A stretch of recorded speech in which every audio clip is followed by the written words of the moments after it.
যখন ছোট ছিলাম খেলতে যেতাম মেঘের দলে। একদিন এক মেঘ বালিকা প্রশ্ন করলো কৌতূহলে, এই ছেলেটা, নাম কি রে তোর? আমি বললাম, পুষ্মন্তর। মেঘ বালিকা রেগেই আগুন, মিথ্যে কথা, নাম কি অমন হয় কখনো?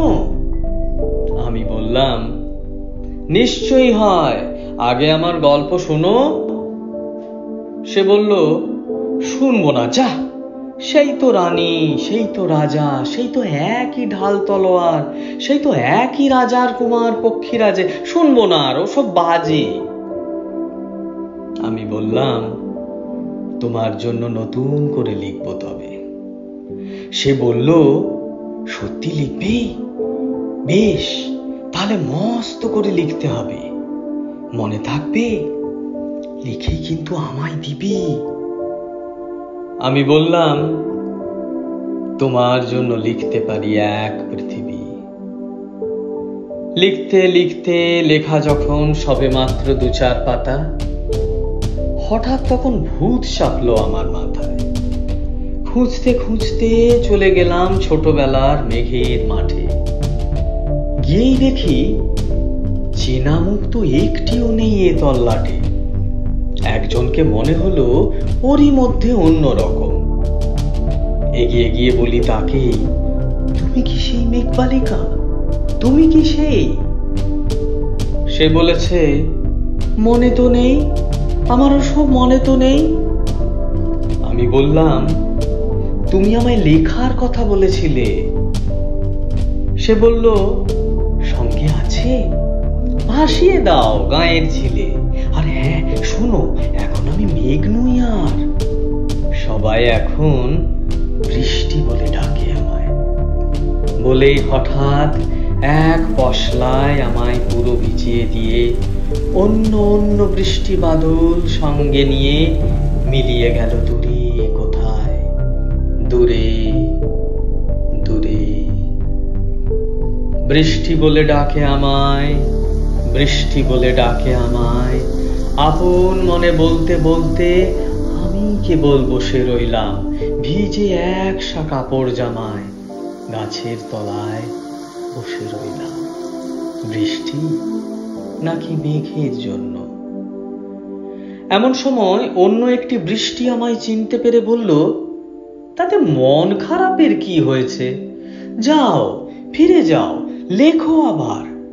এখন পুরো বর্ষা চলছে, তাই আমরা সবাই এখন নানান দেশে ভীষণ ব্যস্ত। তুমিও যাও, মন দাও গে তোমার কাজে। বর্ষা থেকে ফিরে আমরা নিজেই যাব তোমার কাছে। এক পৃথিবী লিখবো আমি, এক পৃথিবী লিখবো বলে ঘর ছেড়ে সেই বেরিয়ে গেলাম। ঘর ছেড়ে সেই ঘর বাঁধলাম গহীন বনে। সঙ্গী শুধু কাগজ কলম, একাই থাকবো, একাই দুটো ফুটিয়ে খাবো। ধুলো বালি 2-1 মুঠো যখন যারা আসবে মনে, তাদের লিখবো, লিখেই যাব। এক পৃথিবীর 100 রকম স্বপ্ন দেখার সাধ্য থাকবে যে রূপকথার, সে রূপকথা আমার একার।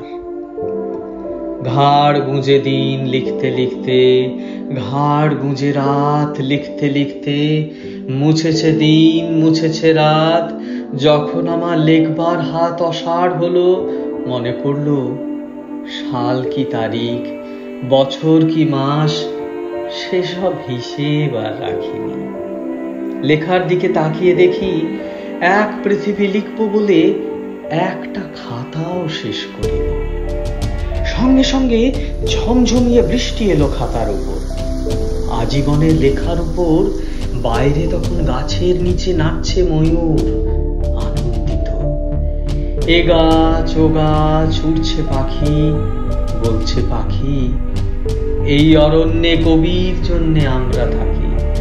বলছে ওরা, কবির জন্য আমরা কোথাও, আমরা কোথাও, আমরা কোথাও হার মানিনি।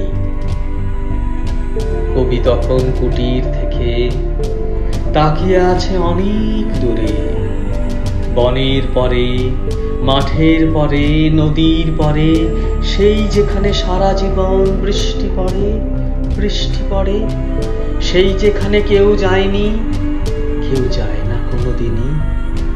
আজ সে কবি দেখতে পাচ্ছে সেই দেশে সেই ঝর্ণা তলায় এদিক ওদিক ছুটে বেড়ায় সোনায় মোড়া মেঘ হরিণী, কিশোর বেলার সেই হরিণী।